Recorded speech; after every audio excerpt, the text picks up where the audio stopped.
Once the interviewing process is concluded, you must still reach a final hiring decision, make and possibly negotiate an offer, and onboard the candidate without losing them to a competitor. In this episode, we will cover how to do all of these critical steps successfully. Hi, I'm Rick Kendall. And I'm Fred Ball. Welcome to Management Mastery. The purpose of these podcasts is to share what each of us has learned about good and bad management in our combined over 40 years of experience, both as managers and executive coaches. During that time, we've coached managers at every level in companies from Fortune 100s to brand new startups in all major businesses, including nonprofits, government, and education. So whether you're just starting in your first management position or are an experienced manager looking to strengthen your management skills, we know our podcast will be valuable to you.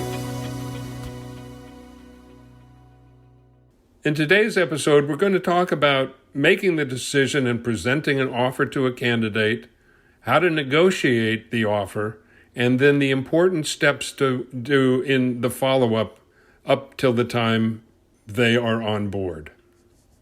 You'll be evaluating candidates against the criteria you set in the job description, but the candidate will also be evaluating the position from their own criteria.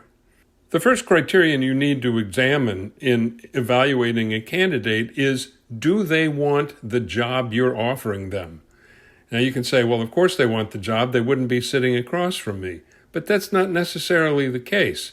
They just might want any job, or they might be looking to get into your company and you're the one that has an opening at the moment, so they're applying for that opening, but that's not really what they ultimately want to do. You need to determine in your evaluation of the candidate that they indeed want the position that you have open. Another thing that you want to find out, which is very helpful in your making this decision, is what makes them unique. And by that we mean, what made them stand out from the other applicants for the job? Rick and I had a situation recently where someone came to us and didn't have a clear perception of what made them unique. So we were talking to them and we found out they were interviewing for a counseling position. And they had, at one point in their lives, been homeless for a period of time, which really helped them to understand what it feels like to be homeless, and was a particularly strong set of criteria that would help them to be better as a counselor. And as soon as they heard that, all of a sudden it made sense to them and what they were going to say that made them unique. Then the next thing is, can they do the job? What intelligence, analytical and cognitive skills and experience do they bring? You may not need experience, but you want to try and test for those other things. And particularly, what you're doing is you're looking for, will this help them to move the department forward? Are they better than the person that that they're replacing, or are they just filling the opening? If they're just filling the opening, then that's a sign that you should continue to look. Yeah, that's a good point. And the other part of that is also, will they fit in your department and company? I mean, this is one of those things that don't get talked about often enough. We both agree on that every department, every company has its own personality, its own vibe, if you will.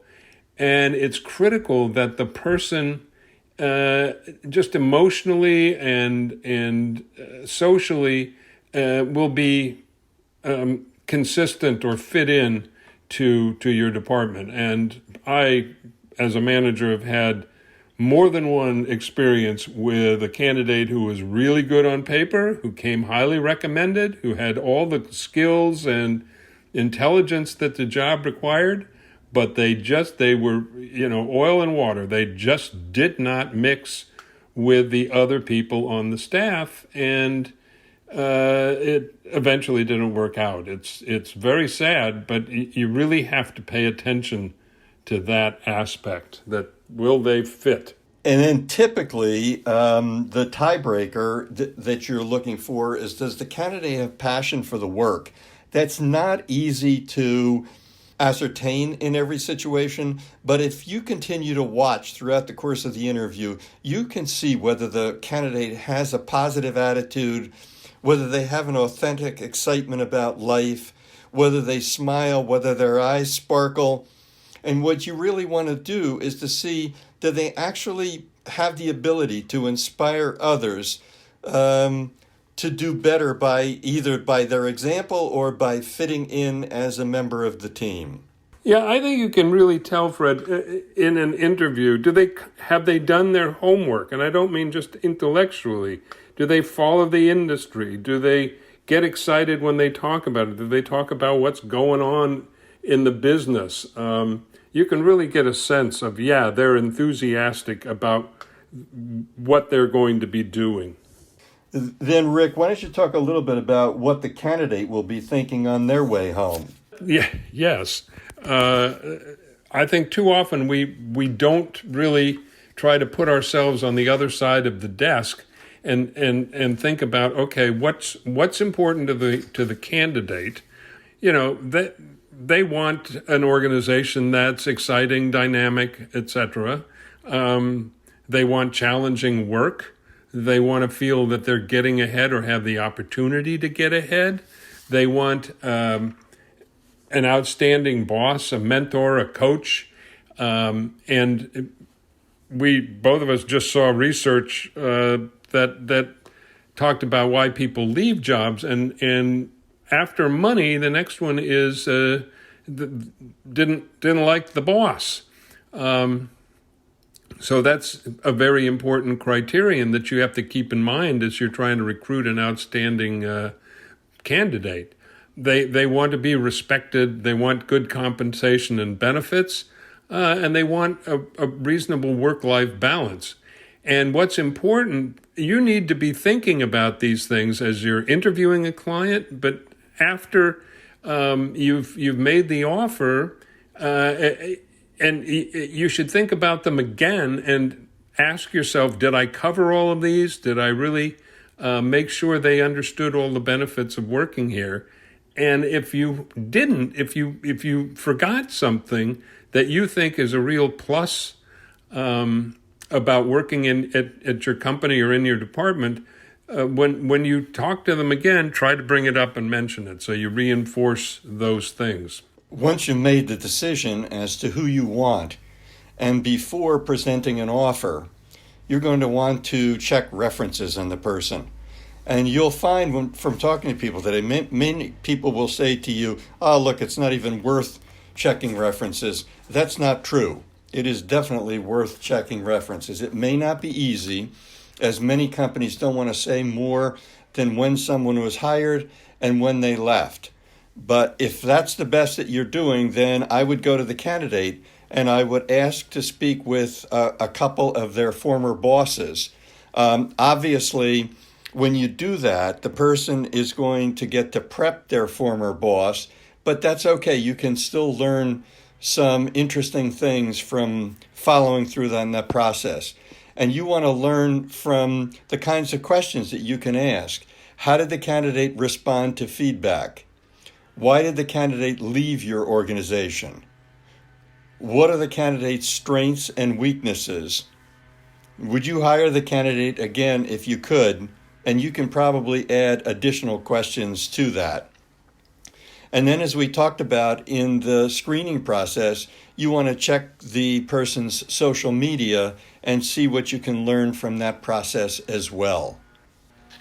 Let's move on to the actual presenting an offer. Well, first of all, you got to make sure you understand, but also don't make it first and foremost about the money. Talk up if your company has any kind of outstanding benefits, vacation policy, sick policy, etc. Make sure that you describe the entire benefits package, if you will, to the candidate, because the compensation is more than just the money. And then you want to make sure when you make the offer that you consider the experience level of the candidate and also the compensation of all of the other people in your department.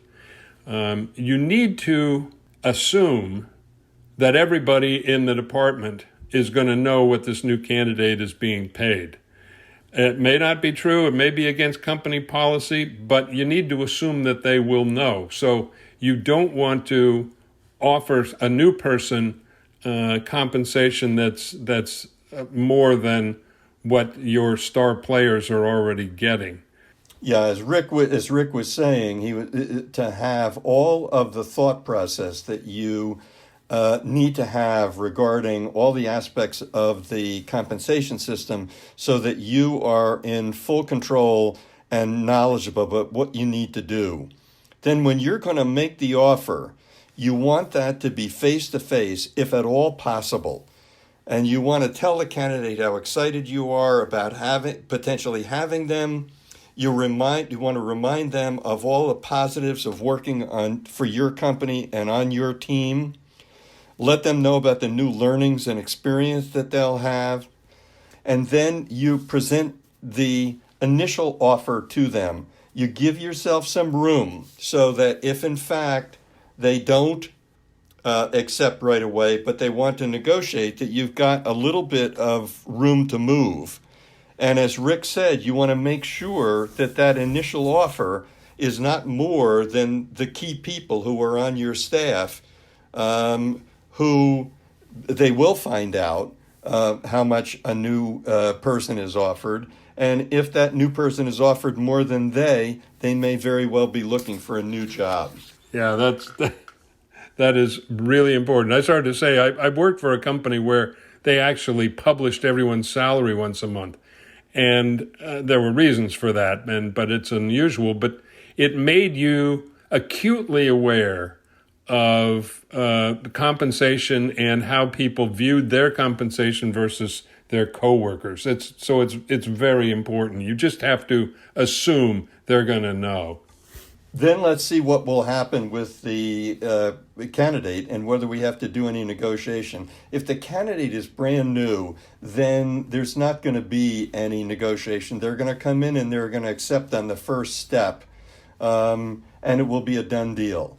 With an experienced candidate, if the candidate is willing to accept the offer that you have made, that's great. But if the candidate doesn't offer or has some questions, suppose the candidate comes back and says that they would like some more money, or they'd like to talk about vacation time or something. You talk back and forth with them, and if the candidate needs some time to think, you give them the time to think, but you ask for a timetable so you know when this next discussion is going to take place. So when that happens, again, if as much of this is face-to-face as possible, but if the candidate comes back and actually wants to negotiate, then you want to listen to what they have to say. If it's only a few things, assuming that you're in the ballpark of an agreement, you may be able to resolve it right as they come back and want to ask for a few things. Or suppose that they say, look, I've got a vacation already planned and I'm going to need to be out for 5 or 7 days. You can resolve that one right then and there. But then if the candidate asks for more than that, and you're not even sure whether you can reach that far, you may need to ask for some time to think about it, and you may need to get additional data. You may need to talk to your boss, and you may need to do some more thinking. And then you need to reach out to the candidate as planned, and you need to either agree and land the candidate, or you need to pass and wish the candidate well. If for some reason either you or the candidate passes, ask them why in their mind you came up short, because you want to use it as a learning possibility. You know, another option, it may or may not be available to you, but you definitely want to check into it. If you're some distance apart in the negotiating, you may make the offer of, look, let's go with the lower figure for the first 6 months and then revisit it. Now, you have to clear that with your boss to make sure it's all right in your HR department. But that's always another option. And sometimes you can get people to go along if they can see you're making that effort. That's great. And if the candidate accepts, then let them know how excited you are and discuss the process and timeframes of their leaving their current job. Right. And the final thing to keep in mind is that even though a candidate has accepted, until they're sitting at the desk working, they're essentially a free agent. And if they're good, and we're really talking about now the star kinds of candidates that you really want to hire, they're fair game for other competitors. So you want to keep in touch. You want to let them know what's happening if there's a process that's going on and there's a delay. But they're not a sure thing until they actually start working. And you need to treat them that way because they could very easily be snatched away from you. We've had clear examples where that staying in touch made the difference, where someone in your organization helped a candidate who you were waiting to join you, helped them with a personal issue that they had, and all of those things help to create teamwork before the person is even on board. Yeah, that's a good suggestion. That's an important insight. The whole team should be involved in landing the candidate. So what we've covered today is that while you're making your evaluation, the desired candidate is doing the same thing. So you always have to be aware of the fact they're trying to decide, is this where I want to work? And you need to be sensitive to that going on. You need to completely understand your company's salary structure in order to come up with a fair offer to the candidate and an offer that's fair to your department. Because you need to assume that sooner or later everybody's going to find out what you've agreed to pay them. You may have to negotiate, and you want to go as far as you can without causing those problems with your outstanding team members. So you always have to have equity in mind when you negotiate. And then the important thing is also to follow up, to continue to sell the position, to reinforce your enthusiasm for the candidate, and to make sure that they don't start looking somewhere else before they start with you. We hope you have found this podcast useful and will come back again for more Management Mastery. If you have any comments about this or any of our episodes, or would like to find out more about our other services, including one-on-one coaching and group seminars for managers, visit our website at careercoachclass.com. Thanks for listening.